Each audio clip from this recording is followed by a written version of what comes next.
Pourquoi j'ai eu l'idée de faire cette vidéo? C'est vrai, parce que j'aime bien avoir des problèmes, moi. Bonjour à tous et bienvenue dans cette nouvelle vidéo. Je vais dire des unpopular opinions. Alors pour ceux qui ne savent pas ce que c'est tout simplement un avis qui est différent des autres. Exemple, je n'aime pas Avatar. Aujourd'hui j'ai demandé à mon pote Esteban, que vous connaissez bien, qui a participé à plusieurs de mes vidéos, qui m'avait même envoyé des dilemmes à l'époque où j'avais fait une vidéo sur des dilemmes. Je lui ai demandé de m'envoyer une liste de 10 à 15 œuvres, que ce soit films, dessins animés, séries, jeux vidéo, tout ça. Et c'est ce qu'il a fait, et donc j'ai vu la liste. Je vais souffrir et vous allez souffrir aussi. En plus on commence par un truc bien dur là. Allez, on commence tout de suite et on va bien rigoler.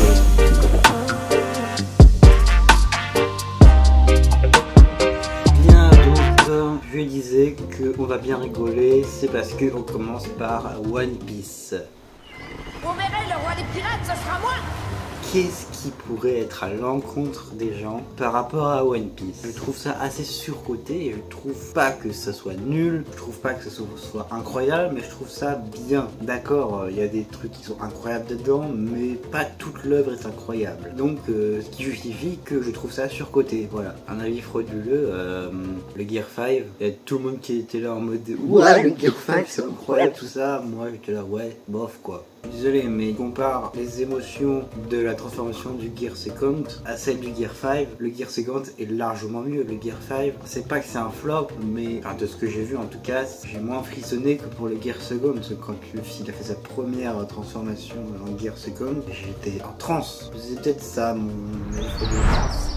Je serai le plus grand Hokage! Ensuite on a Naruto, pareil, l'œuvre est assez surcotée, qui plus est puisqu'elle a des combats qui durent très longtemps. Sasuke pue la merde, voilà, c'est ça mon unpopular opinion. De toute façon j'ai toujours dit, Sasuke il est chiant, le mec il te casse les couilles tout le temps, il se barre, il y a tout le monde qui le raisonne pour qu'il revienne au village et lui il dit non. Ensuite il veut devenir Hokage, frérot, non. Et le pire dans tout ça c'est qu'il se croit supérieur à Naruto alors qu'à côté il se fait défoncer par son frère. Après vous allez dire c'est normal, Itachi il est trop fort tout ça, mais quand tu te penses supérieur à quelqu'un c'est que t'as du potentiel, donc tu peux au moins t'en sortir. Sauf que là il a rien fait quand Itachi l'a défoncé. Moi je dis s'il a gagné son combat contre Itachi, c'est seulement parce qu'Itachi avait des problèmes de santé, sinon Itachi l'aurait déglingué. Et voilà, Sasuke c'est le personnage le plus détestable de l'œuvre, et Sakura est pas si casse-couille que ça. Un jour je serai un vrai héros!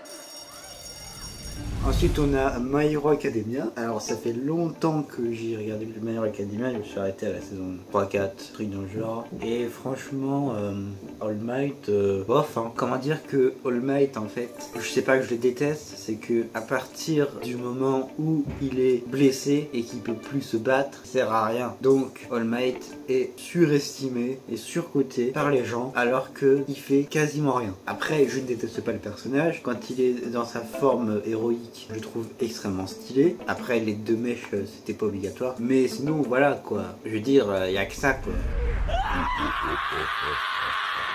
Ensuite on a Demon Slayer. Déjà l'œuvre en soi est pas ouf, c'est à dire que le manga, les dessins sont pas incroyables, l'histoire est tout à fait classique. Après il y a des histoires classiques qui ont engendré des animés extraordinaires hein. Tu prends par exemple One Piece, on en parlait tout à l'heure, certes je trouve ça surcoté mais c'est quand même extraordinaire. Et l'histoire est basique, c'est juste un gars qui veut devenir roi des pirates, c'est tout. Bah Demon Slayer, l'histoire est basique, les dessins sont bof, et l'animé a boosté de malade le manga. C'est pas le seul à avoir fait ça. Il y a d'autres animés qui ont augmenté les ventes du manga. Tu prends par exemple One Punch Man, Hunter x Hunter, s'il n'y avait pas eu les animés, et encore pour Hunter x Hunter il y a 2 animés, mais le vieil animé on compte pas. Et si tu prends Hunter x Hunter de 2011, s'il n'y avait pas eu cet animé, Hunter x Hunter c'était claqué au sol. Et c'est pareil pour One Punch Man. One Punch Man, bon là c'est pas l'animé, c'est le manga, parce que One Punch Man ça a été redessiné par Murata, et Murata s'il avait pas dessiné One Punch Man c'était éclaté au sol. Et bah Demon Slayer c'est pareil. Mais mon unpopular opinion c'est que Rengoku pue la merde. Voilà, moi Rengoku j'ai pas trop accroché. Je comprends que des gens l'aiment puisque c'est un personnage qui a été fait pour être aimé, mais franchement voilà quoi. Il y a d'autres personnages qui sont mieux. Pareil pour Zenitsu, il fait que dormir. Il fait soit dormir, soit il défonce des gens, il n'y a pas un Je vais entre deux. t'apprendre ce qui nous différencie toi et moi.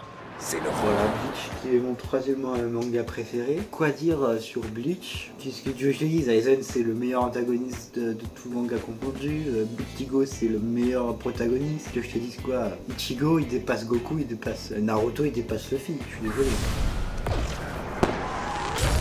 Alors le MCU, pour ceux qui ne savent pas, c'est le Marvel Cinematic Universe, donc tous les films Marvel de Iron Man à la dernière phase qui est dégueulasse. Et ça c'est pas un unpopular opinion, tous les films qui sont dans la dernière phase sont nuls à chier. Voilà, mais en termes d'unpopular opinion, ce que je dirais, c'est que les Gardiens de la Galaxie 3 dépassent Avengers Endgame. Et même Infinity War. Ça veut pas dire que je déteste Infinity War et Endgame, je trouve que c'est pas des films, mais je trouve que c'est des Marvel incroyables, notamment le dernier, il dégage des leçons qui sont incroyables, mais les Gardiens de la Galaxie 3, je suis désolé, mais franchement, tout ce qu'il a apporté dans ce film, c'est largement au-dessus de Endgame et Infinity War.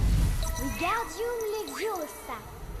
Ensuite, on a Harry Potter. Ça va pas être compliqué puisque je n'aime pas Harry Potter. C'est ça mon unpopular opinion, c'est que Harry Potter, je déteste pas. C'est un entre deux quoi. C'est kiff-kiff. C'est bien, mais sans plus. Voilà, c'est tout ce que j'ai à dire sur Harry Potter en fait.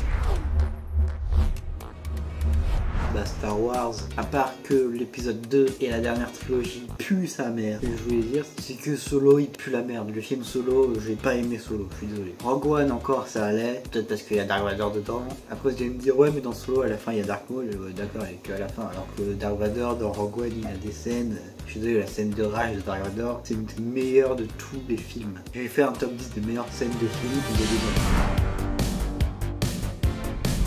Ensuite on passe avec les effets spéciaux dans les films. Alors il m'avait dit qu'il voulait dire les films avec les fonds verts et tout. Vu que j'ai pas vraiment d'avis dessus, je vais dire un truc. Godzilla X Kong, arrêtez. Rien que tu regardes l'affiche du film, ridicule. La bande-annonce est ridicule. Donc le film sera encore plus ridicule. Si vous trouvez que l'affiche du film est ridicule et que la bande-annonce est ridicule, n'allez pas voir le film. Et pareil pour ceux qui font ces films-là, à quoi ça sert? J'avais dit, quand Godzilla vs Kong sortait au cinéma, j'avais dit que ça allait faire l'effet Batman versus Superman, c'est-à-dire que du postulat de base que Batman et Superman s'affrontent et que à la fin ils s'allient contre un méchant. Là, il y a certes eu un film où Godzilla était contre King Kong, mais le deuxième film ils sont ensemble. Tiens, bizarrement, ça va être quoi bientôt? On va prendre deux figures du cinéma, on va les affronter et après on va les allier. Voilà, le rap US. Le rap US, il y a un artiste que je n'aime pas et que tout le monde kiffe, mais je sais plus comment il s'appelle. Travis Scott. J'aime pas trop Travis Scott. Voilà, j'aime pas ce qu'il fait. Alors que j'adore le rap US. Hein. Le rap US, je trouve qu'il est 1000 fois supérieur au rap français. C'est pas que je dis le rap français, hein. Il y a des trucs dans le rap français que j'adore. J'écoute plus de rap US que de rap français. Ensuite, on a les plateformes de streaming. Alors, je sais pas si la plupart des gens pensent ça, mais je pense que découvrir des œuvres grâce aux plateformes de streaming, notamment des animés, c'est pas nul. Je trouve ça plutôt avantageux. Netflix, je suis désolé, découvrir des animés avec Netflix, il y a des gens qui trouvent ça frauduleux, qui trouvent que c'est de la honte, c'est un peu une facilité, tout ça. Mais moi, je suis désolé, j'ai découvert plein d'œuvres avec Netflix. J'ai découvert Naruto, My Hero Academia, Death Note, Fullmetal Alchemist. Rien que deux de mes animés préférés, je les ai découverts avec Netflix. Après, il faut arrêter d'en faire de plus en plus parce qu'il y a Netflix, après il y a Disney+, après il y a Prime Video, Canal+, Paramount+, il y a tout un tas de plateformes de streaming. Pour conclure, je trouve ça plutôt pratique que des gens découvrent des œuvres sur les plateformes de streaming. De toute façon, c'est fait pour ça. Ensuite, on a le cinéma. Le cinéma, bah, c'est très vaste. Donc, et à part que les biopics, j'aime bien ça. Je sais que la plupart des gens détestent les biopics parce que c'est tout le temps la même chose, voilà. Et en plus, des fois, ça dit pas toute la vérité. Mais moi, je trouve ça plutôt bien les biopics. J'espère que cette vidéo vous aura plu. Merci à Stéphane d'avoir participé et merci à vous de l'avoir regardé. Et on se dit à bientôt pour de nouvelles vidéos. Salut!